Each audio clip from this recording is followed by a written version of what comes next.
I'm here with Ben Saxton, the Nacra 17 World Champion on the Harken stand at the RYA Dinghy Show. Now, first of all, with the Nacra 17, what do the T-foils and the Z-foils actually do? Well, they make the boat a whole lot more exciting is the short answer. Long answer is they lift us out of the water by providing lift, and the whole boat then foils, and it makes it a lot of fun. And how do you adjust them when you're going around the course? We don't adjust the rake on the rudders, so our only control on affecting the lift is running forwards and backwards in the boat to change the angle of attack that the foil sees through the water. The boards, they've got a rope on them and we can change them, but you'd only change it as much as a normal control. It's not live adjusting because there's no wand or anything, so most of that is done by running forward and backwards as well. Now, you've got huge loads on the Nacra 17. How do you handle the main sheet adjustment in particular?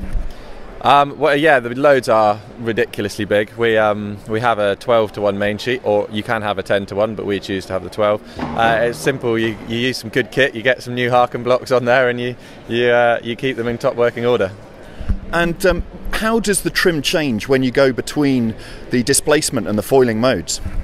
Yeah, so the boat. This is one of the fascinating things about this boat. In the light winds, you're sailing it and it's the same speed as a Scorpion or an Enterprise or something, and then as the wind range increases, it's just wildly different. And actually in light winds, in the upwind you're so slow, and then downwind you're foiling in 6 knots. So that makes the racing really interesting. And it's quite interesting, with the boats foiling now and with the America's Cup, people say that the downwind tactics aren't the same and aren't as good as they used to be with symmetrical boats. What's your view on that? They're different. I would say they're definitely still tactical. Actually, jibing now is easier. You lose less jibing now that we're foiling. So therefore you can do more jibes. But yeah, there is a lot based upon apparent wind. I guess it's almost a bit more like upwind. Like, I liken the downwind in these boats in breeze to sailing a yacht upwind, because the jibing angles are so narrow. We're jibing through about 60 to 65 degrees, so actually it's really hard to cross people and things because you don't have angle on them and stuff. But yeah, it's still tactical for sure.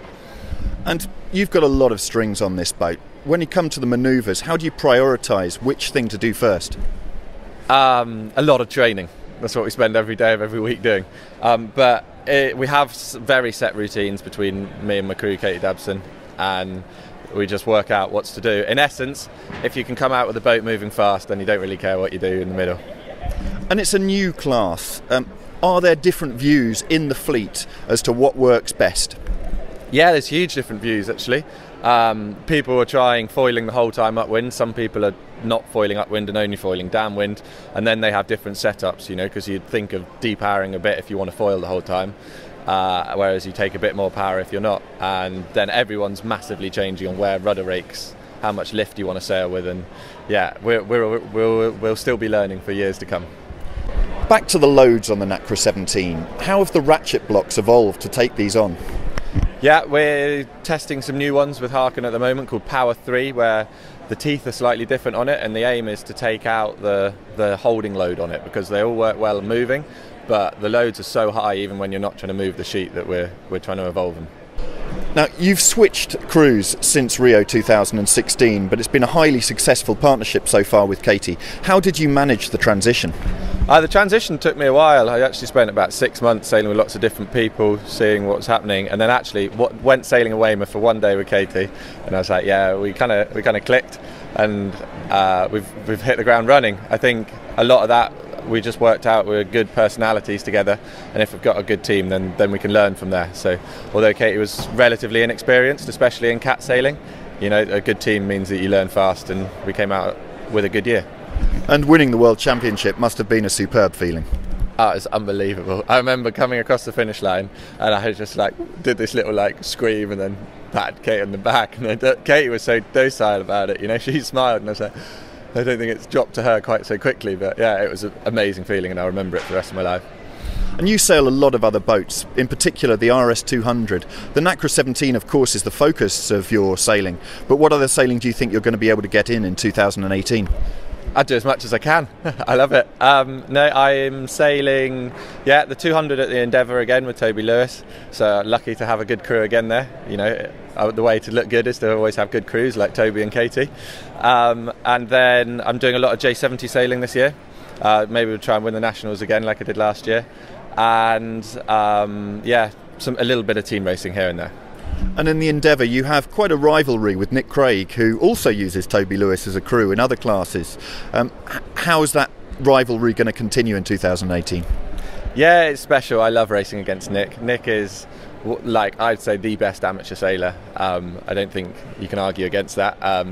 He's so good. It's an honour to race him, and it's fun to take him on in classes that he knows as well. So when I went and did the Merlin Nationals, I had a lot of fun racing him there, and I like it when he comes to the 200, because maybe I've done more hours in the 200 than he has. Sailing really is a sport that you can take on for the whole of your life. What do you think sailing has as an advantage over other sports in that respect? Well, there's so many different types of sailing that you can come back to it, and it's always staying fresh as well, so I think I'll never get bored of it. But there's so many people sailing J70s these days now that are much, much older or haven't raced for 10 years, and they're coming back to the sport. Or you have people in the Nacra. I mean, there's young people in the fleet that are 16, 17. I'm sort of middle ground at high 20s, and then the world, the Olympic champion is in his high 50s. So yeah, it's definitely a sport for all the ages. And if you're talking to a young sailor, it's really noticeable when you're out in the water, there's a smile on your face. What one piece of advice would you give to a young sailor about their sailing if they've got aspirations in the sport? That's it. Enjoy it and work hard. It's a fine line between the two, because at times you do the hard miles, but if you're doing the hard miles with a smile on the face, you'll make it. Well, Ben, best of luck for the season ahead, and congratulations on the win last year. Cheers, thank you very much.